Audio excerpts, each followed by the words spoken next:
Hello student, good morning. જય શ્રી કૃષ્ણ બાળકો, કેમ છો? મજામાં ને? સરસ. આજે આપણે વિષય સામાન્ય જ્ઞાન ભણીશું, જેમાં આજે આપણે પાઠ 7. અગાઉના વિડીયોમાં આપણે 6 પાઠ સુધી અભ્યાસ કરી ચૂક્યા છીએ. આજે આપણે પાઠ 7 વિવિધ ફળ વિશેનો અભ્યાસ કરીશું. તો બાળકો, તમે તમારું સામાન્ય જ્ઞાન ખોલો, જેમાં પેજ નંબર 16 ઉપર જોઈએ. પાઠનું નામ છે વિવિધ ફળ.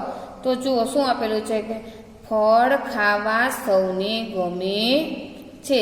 પાકા ફળનો સ્વાદ મીઠો હોય છે. ફળ આપણને તંદુરસ્ત રાખે છે. આપણે પુષ્કળ પ્રમાણમાં ફળ ખાવા જોઈએ. જો આપણને શું કહે છે કે ફળ ખાવા આપણને બધાને બહુ ગમે છે. તો પાકા ફળનો સ્વાદ કેવો હોય? તો કે મીઠો હોય. અને ફળો ખાઈએ તો આપણે તંદુરસ્ત રહીએ છીએ. અને આપણે હંમેશા પુષ્કળ પ્રમાણમાં ફળો ખાવા જોઈએ. તો હવે જો નીચે શું લખે તો કે અહીં કેટલાક ફળના ચિત્રો આપેલા છે.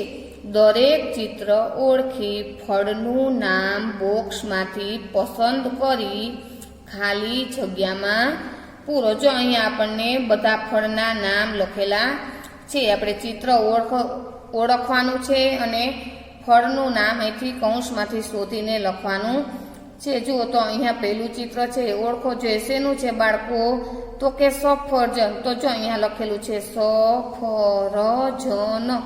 તમારે મારી સાથે આ રીતે પેન્સિલ વડે લખવાનું છે સફરજન. બરાબર. ત્યાર પછી અહીંયા જુઓ શેનું ચિત્ર છે? આ બધું આ તમને બહુ ભાવે છે ને. શેનું ચિત્ર છે? તો કે કેરી. તો જો કેરી ક્યાં લખેલું છે? તો કે અહીંયા. તો આ રીતે લખીશું કેરી.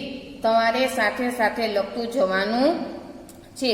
હવે આ ઓળખો જોઈએ કયું ફળ છે? તો કે કેળું. તો ક્યાં લખેલું છે? તો કે અહીંયા કેળું. તો અહીંયા લખીશું કેળું. બરાબર. એ જ રીતે આ શું છે?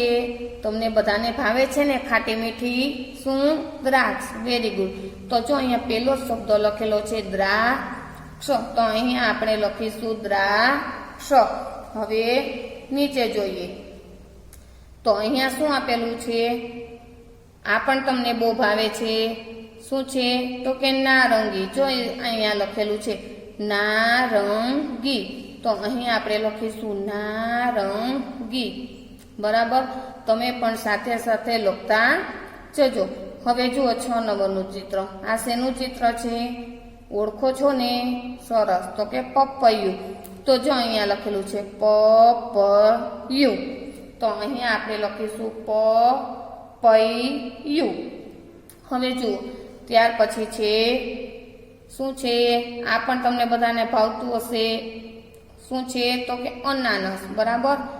તો અનાનસ જો અહીંયા ઉપર લખેલું છે અનનાસ. બરાબર. તો અહીંયા આપણે લખવાનું છે અનાનસ. એ જ રીતે છે અહીંયા મોસંબી છે. શું છે? મોસંબી. જો અહીંયા લખેલું છે મોસંબી. તો એ જ રીતે તમારે પણ અહીંયા લખવાનું છે મોસંબી. હવે જુઓ તો આ શેનું ચિત્ર છે?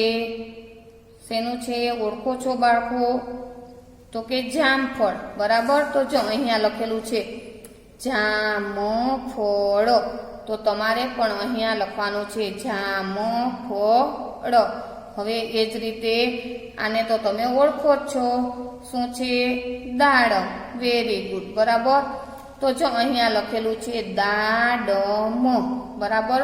તો એ જ રીતે ત્યાંથી જોઈને અહીંયા લખવાનું છે દાડમ. હવે નીચે જુઓ. આ પણ તમે ઓળખો છો. બરાબર ને? આનું પણ તમે શેક પીવો છો ને. સરસ. શું છે? તો કે ચીકુ. બરાબર. તો જો અહીંયા લખેલું છે ચીકુ. બરાબર. તો ત્યાંથી જોઈને આ રીતે લખવાનું છે ચીકુ. ત્યાર પછી આ પણ તમે ખાવો છો. ઉનાળાની ઋતુમાં બધા ખાવો છો ને.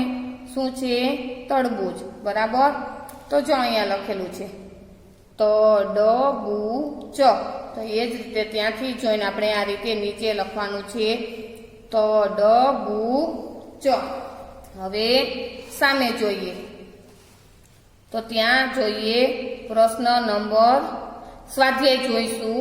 બરાબર, તો સ્વાધ્યાયમાં અહીંયા પ્રશ્ન નંબર 1 તો કે બોક્સમાંથી યોગ્ય શબ્દ પસંદ કરી મને ઓળખી મારું નામ લખો. જો અહીંયા બોક્સમાં નામ આપેલા છે, ઓળખીને આપણે તેનું નામ સામે લખવાનું છે. તો અહીંયા પેલું જુઓ શું લખ્યું છે, તો કે હું ફળોનો રાજા છું અને ઉનાળામાં વધારે ખાવામાં આવું છું. ફળોનો રાજા કોણ કહેવાય બાળકો?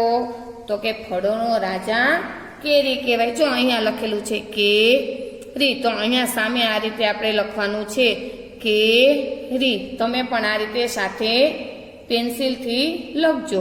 એ જ રીતે બીજું જુઓ, હું ઝુમખામાં હોઉં છું અને લીલો કે જાંબુડિયો રંગ ધરાવું છું. ઝુમખાવાળું તમે ફળ જોયું છે ને બાળકો? કયું ફળ હોય? દ્રાક્ષ. Very good. તો અહીં જો અહીંયા લખેલું છે દ્રાક્ષ, તો અહીં સામે લખવાનું છે દ્રાક્ષ. આપણે લીલા રંગની પણ જોઈ છે ને જાંબુડિયા રંગની પણ જોઈ છે ને બાળકો? સરસ. એ જ રીતે હવે 3 નંબર, તો કે હું બહારથી લીલો અને અંદરથી લાલ રંગ ધરાવતું રસવાળું ગોળ ફળ છું. બહારથી લીલો અને અંદરથી લાલ એવું કયું ફળ છે? તો આપણે વિચારીશું તો શું આવશે? તરબૂચ. જો અહીંયા લખેલું છે તડબૂચ, તો જવાબમાં લખશું તડબૂચ. એ જ રીતે ચોથું, તો કે હું શિયાળામાં ઉગતું નારંગી રંગનું રસવાળું ફળ છું. બરાબર, શિયાળામાં જ ઉગે છે અને નારંગી રંગ છે, તો એવું કયું ફળ છે? તો કે નારંગી. એટલે જવાબમાં લખીશું નારંગી. હવે 5, તો કે હું ખરબચડી કાંટાવાળી છાલવાળું ફળ છું. બરાબર, ખરબચડી અને કાંટાવાળી. તો એવો વિચાર કરો કયું એવું ફળ છે જે કાંટાવાળું છે અને ખરબચડું છે? તો કે અનાનસ. જો અહીંયા લખેલું છે અનનાસ, તો અહીંયા પણ લખીશું અનાનસ.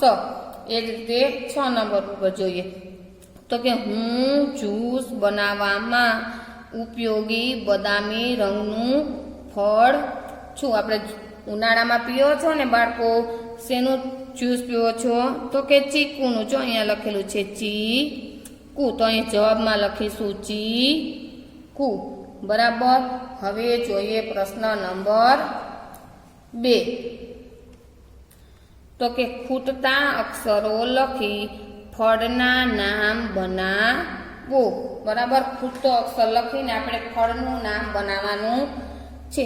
અહીંયા અળું આપ્યું છે. બરાબર, તો પેલું અહીંયા શું લખીશું? જો અહીંયા ચિત્રમાં આપેલું છે શું છે? તો કે કેળું. તો તમારે પેન્સિલથી અહીંયા બોક્સમાં કે લખવાનો છે. એ જ રીતે અહીંયા ચી આપ્યું છે, તો ચીકુ. બરાબર, તો અહીંયા કુ લખવાનો છે, ચીકુ. એ જ રીતે અહીંયા દા અને મ લખેલું છે, તો શું આવશે વચ્ચે? આ ચિત્ર છે, તો કે દા ડ મ. અહીંયા ડ લખીશું. ત્યાર પછી ચા ઉપર મોસમ. પછી ત્રીજું બ એ ખાલી છે, એમાં શું લખશું? જો અહીં નીચે છે, તો કે બી, મોસમ બી. પછી 5 પૈ અને યુ લખેલું છે. પેલો શબ્દ લખવાનો છે, તો આ પેલું શું છે? પ પૈ યુ, એટલે અહીંયા લખીશું પ. બરાબર, ત્યાર પછી 6 જા આપ્યો છે ને ફ આપ્યો. હવે 2 અક્ષર ખૂટે છે લખવાનું, તો અહીં ચિત્રમાંથી એવું કઈ દેખાય છે કોઈ ફળ? તો ક્યાં છે? તો કે અહીંયા, એટલે કે જામ ફળ. એટલે મ લખીશું અને અડ લખીશું. બરાબર, ત્યાર પછી ન અને સ. બરાબર, પેલો અને ત્રીજો શબ્દ લખવાના છે. તો હવે ચિત્ર જોવો એવું કે છે જેમાં એને લાગુ પડતું હોય, તો કે અનાનસ. બરાબર, તો અહીંયા અ અને અહીંયા ના. બરાબર, આ રીતે તમારે પેન્સિલથી લખવાનું છે. એ જ રીતે જો ફ લખેલો છે અને જ લખેલો છે, 3 અક્ષર આપણે ખૂટે છે એ લખવાના છે. તો એવું કયું ફળ છે જેમાં 5 અક્ષર આવે?